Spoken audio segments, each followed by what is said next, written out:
Rekta source tayo mga tol, unahin ko na itong pagbili ko ng isang pata ng baka. Gagawin ko yung pangbalbakwa sa mga susunod na content natin. Tapos dito naman tayo sa bilihan ng hipon, bumili ako ng kalahating kilo kay tropa.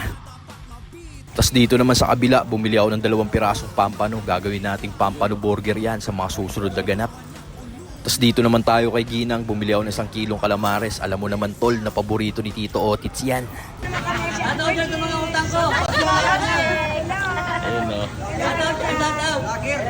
Ano sa mga utang ko? Pasko na ako ngayon. Dito naman tayo kay Bossing, bumili ako ng kalahating kilong giniling na baboy. Tapos yan pa yung mga iba ko na pamili. Tapos rekta naman tayo ngayon sa Save More. Kahit katanghaliang tapat, tangina palaglang par. Tapos to, kumuha na ako ng 1 kilong cream dory. Di ko pa alam kung anong luto dyan. Ang mahalaga, meron na tayong imbak. Tapos to naman, kumuha na rin ako ng kalahating kilong bacon. Dito naman tayo sa Manukan mga tropa. At shoutout sa mabisa akong kapanalig dyan. Tapos to, kumuha na ako ng 1 buong manok. Iboboneless natin yan tol. At papalaman ko ng sisig sa loob yan. Kumuha na rin ako ng chicken leg quarter. Gagawin naman nating chicken satay sa mga susunod na trip yan.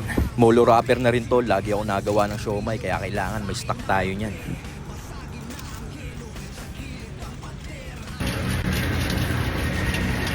Let's go! Tapos yan, dito na tayo sa counter. Konti lang yung pinamili natin, pero mahigit 900 pesos na. Uwi na tayo.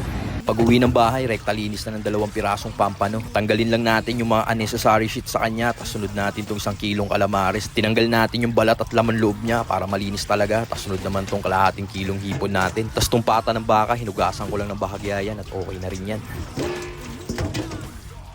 Tapos yan, pasok na natin sa freezer mga tol. Unahin ko na tong cream dory, sunod tong buong manok.